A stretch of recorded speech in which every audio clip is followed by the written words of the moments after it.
안녕하세요. 이것만 알면 경매 전문가. 저는 이정모입니다. 오늘 제4강으로 지난 3강에서 말씀드린 것처럼 오늘 강의하는 순서대로 따라만 하시면은 왕초보자도 바로 입찰할 수 있는 물건을 고르는 방법을 말씀드리도록 하겠습니다. 아주 쉬운 것만 하실 수 있고 이것만 하시다 보면은 차차 어려운 것도 하게 됩니다. 금방 전문가가 될 수 있다 이런 얘기고요.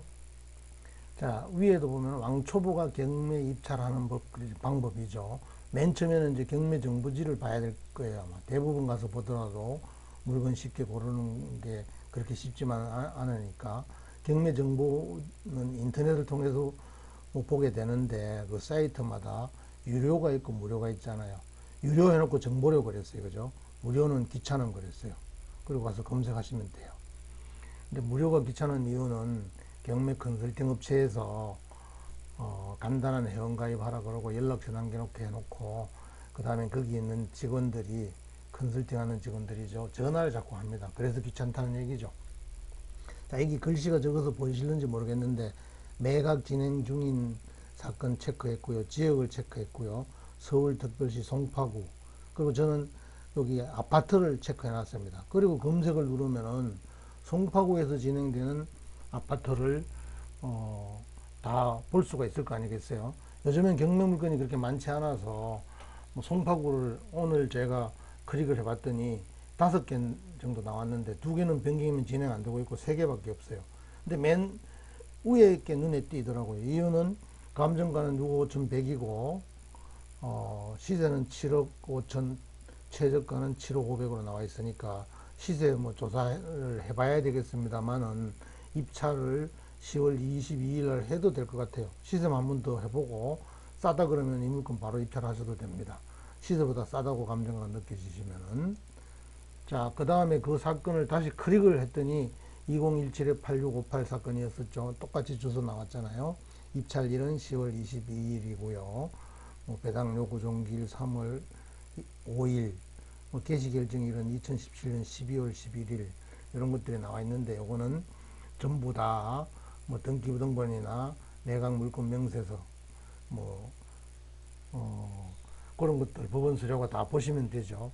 이게 경매 정보지다 보니까 아까 한 면에 다 보여드리면 보이지 않기 때문에 따로 캡처한 거죠. 요 내용이 똑같습니다. 저는 여기를 주로 많이 봐요. 첫째는 요거 보고서 비교해보고 그 다음에 요 내용이 저기 전입세대 열람소하고 등기부등본하고 맞는지 이런 것만 맞춰보면 되잖아요. 그죠? 여기 보시면은 말소 기준 권리는 2006년 9월 8일 건여당 건이에요. 그리고 여기 보면은 임차 내역은 없다 그랬는데 전입세대 직접 연락하니까 97년 9월 11일이에요. 그러면 이 말소 기준 권리보다 빠르네? 그럼 이게 세입자인가 소유자인가 또는 채무자일 수도 있겠죠. 그것만 확인하면 되는 거잖아요. 그죠? 그래서 그 절차만 밟으면 이 물건이 깨끗하다 아니다 알 수 있거든요. 우선 법원의 매각 물건 명세서를 보면은 조사된 임체 내역 없음 2018년 9월 28일 이게 우선은 제일 중요해요. 그리고 나서 전입세대 열람한 내역을 보시면 되죠. 현황조사서하고 여기도 보시면은 채무자 소유자 점유라고 나와 있잖아요. 그죠? 임대차 관계 영명. 영명 나와 있더라도 전입세대 열람에서 있다든지 매각 물건 명세서에 있다면은 그냥 들어가면 안 됩니다. 여기 조사된 날짜하고 이런 것들 아까 그 매각 물건 명세서에 작성한 날짜하고 비교도 해봐야 돼요. 이게 빠른 경우에는 저기 뒤에 게 맞지만은 매각 물건 명세서가 맞다 이 말씀이죠. 자, 다음에 또 넘어가서 전입세대 열람. 여기 글씨가 적어서 잘 보일지 모르겠습니다만 김땡땡이고 97년 9월 11일 전입입니다. 이게. 그리고 소유권 이전된 게 이게 마지막이었었는데 98년 10월 23일인데 소유자 김땡땡씨. 저는 여기 이름을 봤는데 뭐 안 나오겠습니다만은 이게 소유자예요. 즉 전입 세대는 소유자다. 아까 그거 매각 물건 명세서에 나온 것처럼 일치가 됩니다. 그러면은 이런 사건은 깨끗한 물건이니까 입찰하면 되는 거죠. 그래서 깨끗한 경매 사건 입찰 예스라고 제가 써놓은 거죠. 그리고 이거를 정리해 보면 말소 기준 권리보다도 날짜들은 다 뒤져요. 단 요거는 이제 예상 배당표이다 보니까 그 지방세하고 국세가 우선 배당되는 조항이 있을 수 있거든요. 그래서 앞서서 써 있을 뿐이지 다 이렇게 말수록으로 표시가 되어 있잖아요. 원래 치면 여기 뒤로 넘어와야 돼요. 그러면 인수 안 해도 되기 때문에 이거는 입찰을 해도 된다, 이렇게 보시면 되는 겁니다. 반대로 선순위 세입자 있는 사건, 뭐 이런 거는 저기 선순위 세입자라는 얘기는 말소 기준 권리보다 빠르다, 이런 의미로 쓰는 거잖아요. 대항력 있는 세입자. 요거는 앞에 뭐 경매 사건 번호나 이건 안 했습니다만은 제가 주로 본다는 요 경매 정보지 내용이 맞는지 안 맞는지 좀 보시면 되거든요. 말소 기준 권리는 2015년 8월 26일인데 여기 보면은 2010년 11월 1일이고 보증금도 없고 확정일자 배당 뭐 요구 종기일 뭐 이런 게 아무것도 없어요. 법원 임차조사에는 나타나 있고. 사실은 그 보증금이 없는 이런 사건을 전문가들이 제일 싫어하는 겁니다. 그 금액을 알면은 그 금액만큼 별도로 인수해도 시세보다 싼 가격이면은 입찰 들어가도 되는 거잖아요. 인수금액 플러스 낙찰금액이 시세보다 높으면은 절대 입찰하면 안 되는 거죠. 이 내용이 맞는지 안 맞는지를 뒤에 넘어가서 보면은 매각물금 명세서에도 날짜가 그대로 나와 있잖아요. 보증금이나 확정일자 배당 요구 여부는 없습니다. 이런 걸 제일 싫어한다고 말씀드렸죠. 작성일자는 2018년 10월 1일, 2015년 8월 26일 건저당권. 이게 이제 최선순위니까 말소 기준 걸린 거죠. 이거보다 빠른 2010년이 있으니까 좀 전에 말씀드린 대로 빠른 거죠. 이런 건 일단 안 들어간다 생각하시면 돼요. 그리고 현황조사서에도 보면은 뭐 임차인 별도로 별지처럼 점유하고 있다. 날짜가 똑같이 돼 있잖아, 그죠? 그러니까 이거는 대항력 있는 세입자가 있다. 전입세대 열람에도 똑같이 대항력 있는 세입자가 있는 것으로 나옵니다. 그러면 이 사건은 입찰을 안 하면 되는 거죠. 입찰을. 예. 근데 여기서 입찰 서류 봉투 보기 전에 딱 한 가지 말씀드리고 싶은 것은, 그러면은 말소 기준 권리가 건저당권일 때 그 건저당권하고 세입자하고 날짜가 똑같으면 어떻게 되느냐, 요건 알아두셔야 돼요. 날짜가 똑같을 때는 전입신고는 주민등록을 마친 때에는 그 다음 날부터 제3자에 대해서 효력이 생긴다고 되어 있어요. 즉 오늘 제가 전입신고를 했어요. 그럼 오늘 밤 12시 땡 지나야 1초가 돼야지만 내일이잖아요, 그죠? 그럼 내일부터 대항력이 생겨요. 그러므로 같은 날 했을 때는 대항력이 없다, 전입자가 후순이다, 이렇게 보시면 돼요. 반대로 오늘 전입을 했는데 내일 건저당권 설정한 게 말소 기준 권리다, 이러면 어떻게 되느냐, 저는 오늘 전입신고를 했으니까 밤 12시 땡 12시 1초만 되면은 효력이 발생하는 거거든요. 근데 내일 건저당권 하는 거는 등기소가 오전 9시 전에는 문 열지 않아요. 그러면은 등기소에 내일 가서 건저당권 설정을 했을 때는 9시간이라는 시간이 뒤지잖아요. 그럼으로써 대항력이 생기는 거예요. 말소 기준 권리보다도 선순위인 대항력 있는 세입자로 보게 된다, 이런 얘기입니다. 요거는 뭐 기억해 두시면 좋겠습니다. 그럼 권리 분석 다 했으니까 첫 번째 했던 건 깨끗했잖아요. 두 번째 건 입찰 안 하면 되는 것이고, 첫 번째 거 입찰하기 위해서 법원에 가면은 입찰 당일날 대봉투 이렇게 나눠줍니다. 여기 소봉투도 그렇고 입찰 서류도 있거든요. 대봉투 앞면을 보시면은 여기 뭐 법원마다 약간 양식이 다른 경우가 있는데 보시면은 여기 뭐 제출자, 입찰자죠. 이름 쓰고 도장 찍고, 뒷면을 보면요 또 사건 번호 쓰는 게 돼 있어요. 사건 번호 쓰고, 그리고 도장은 여기 세 군데, 봉인의 의미잖아. 여기 하는 거는요, 여기 풀 붙인 자국이 이렇게 있잖아. 보면은 여기 세 군데 도장 찍으러 합니다. 이게 도장 찍고 이런 거는 혹시 빠졌더라도 다시 보정하면 됩니다. 그러니까 뭐 크게 신경 쓰실 건 없고, 중요한 거는 요 입찰표예요. 입찰표. 여기서도 뭐 서울중앙지방법원이면 지방법원 쓰면 되고, 입찰기일 날짜 쓰면 되죠. 사건 번호 쓰고, 물건 번호가 있다면은 물건 번호를 쓰면 돼요. 그리고 본인이 직접 갔으니까 내 인적 사항, 뭐 전화번호라든지 적으시면 되고, 중요한 건 요 내용입니다. 요거. 여기는 숫자를 정정을 하면 안 되게 돼 있어요. 자, 최저 경매가가 5억이라면은 보증금액은 이렇게 5천만 원이 되는 거죠. 5천만 원.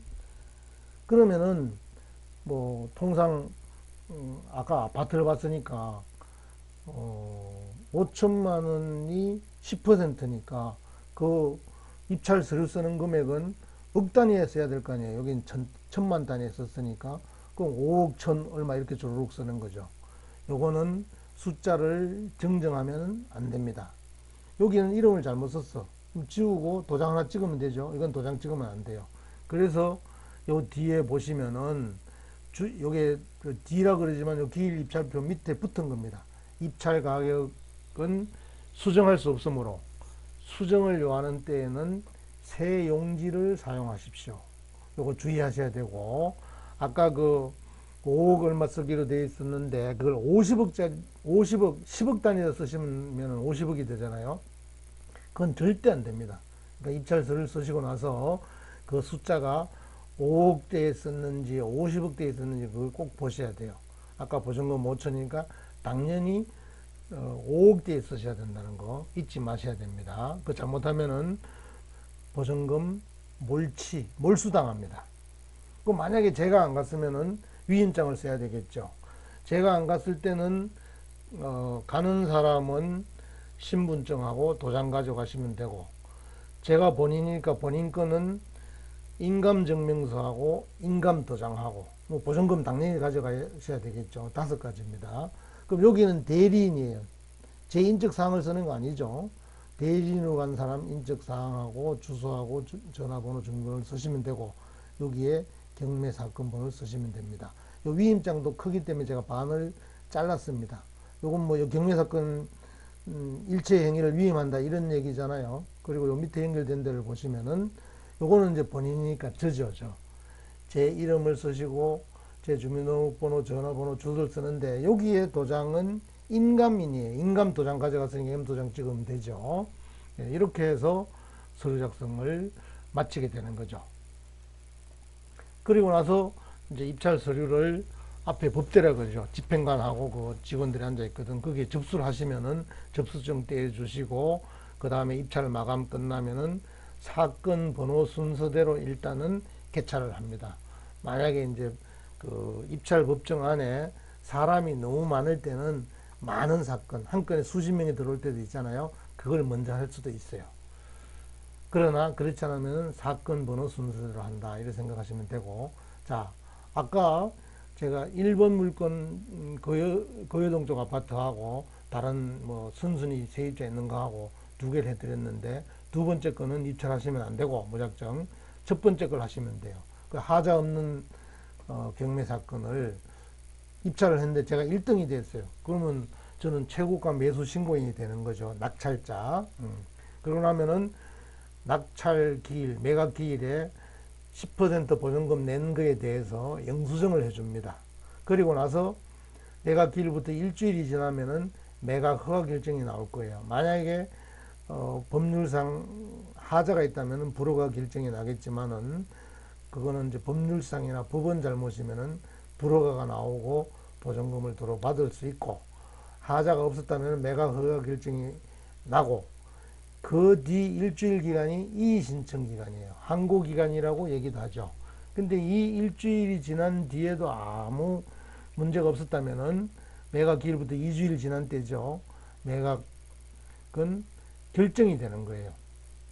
그러면은 이 매각 기일부터 약 40일 뒤가 잔금 기일이 됩니다. 잔금 기일.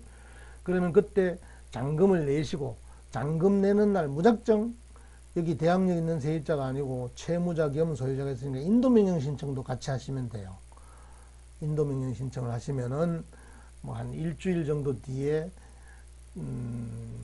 세입자가 아니기 때문에 인도명령 결정이 날 겁니다. 그렇지만은 배당기일 정도의 명도 마치는 것을 기준으로 생각하시면 될 것 같습니다. 그럼 인도명령 결정 난 것이 상대방한테도 송달이 되고 저한테도 그 결정문이 본인한테도 날라옵니다. 그리고 돈을 내고 나면은 바로 그 집을 또 뭐 찾아가야지. 한번 가서, 자, 내가 낙찰 받았고 이사를 언제쯤 가주면 좋겠다라고 얘기를 하는 거죠. 만약에 사람이 없으면은 전화번호를 남겨놓고, 그렇게 협의를 하다가 안 되면은 잔금 내고 약 30일 후가 되는 배당기일 즈음에 강제 집행을 하면 되는 거죠. 그러면 명도는 완료가 되는 겁니다. 근데 만약에 뭐 요즘에는 강제 집행 당해서 쫓겨난다는 걸 알기 때문에 거의 협의가 되는데, 이사 비용은 얼마 줄 것이냐. 저 같은 경우는 통상 10만원, 평당 10만원 이하예요. 30평 같으면 300만 원이잖아요. 그럼 한 200만 원 정도에도 될 수 있고 150에도 될 수 있습니다. 그때 중요한 거는 관리비가 있으면은 그 이사 비용에 포함시켜서 정산을 하셔야 돼요. 그러니까 이사 나간다 그랬을 때 이사 나가는 거 보고 관리소에 같이 가서 그 금액이 얼마인지 확인하고, 뭐 관리소에는 직접 돈을 안 받으니까 제가 예를 들어서 관리비가 50만 원이 밀렸다 그러면 200만 원 주기로 했던 데서 150만 원만 주고 이사 내보내는 거죠. 그리고 열쇠를 넘겨받는 걸로 끝나면 되는 겁니다. 그리고 나중에 50만 원은 제가 관리비로 내면 되는 거죠. 아까 입찰서를 쓸 때 그 숫자를 잘 쓰라고 말씀드렸죠. 근데 이게 안양법원에서 10월 2일 날 있었던 사건인데 7억 2,300 쓸 것을 72억 3천을 썼어요. 10월 10일 날 매각 허가 결정까지 났습니다. 이때 응찰자는 13명, 여기 허가라고 되어 있죠. 903.75%에 낙찰이 됐어요. 900%씩 낙찰되는 아파트는 없을 거 아니겠어요. 이때 최저 경매가가 6억 4천이었었어요. 그럼 보증금은 10%니까 6,400만 원이죠. 이 낙찰받은 사람은 6,400만 원 몰수당합니다. 몰치당한다고도 하죠. 그러니까 아까 입찰서를 쓰실 때 이 숫자만큼은 꼭 잘 쓰셔야 돼요. 다시 말씀드리지만 억대에 쓸 거를 10억대에 쓰면 안 되죠. 억대에 쓰면은 5억 몇천인데 10억대에 쓰면 50몇 억이 돼버리잖아요. 50몇 억 잔금 낼 수 없잖아요. 조심하셔야 됩니다. 입찰서류만큼은. 자, 너무 간단하죠? 이런 것만 입찰하시면 돼요. 초보자는. 궁금한 내용 있으시면은 제 이메일이나 전화번호로 문의 주셔도 좋습니다. 감사합니다.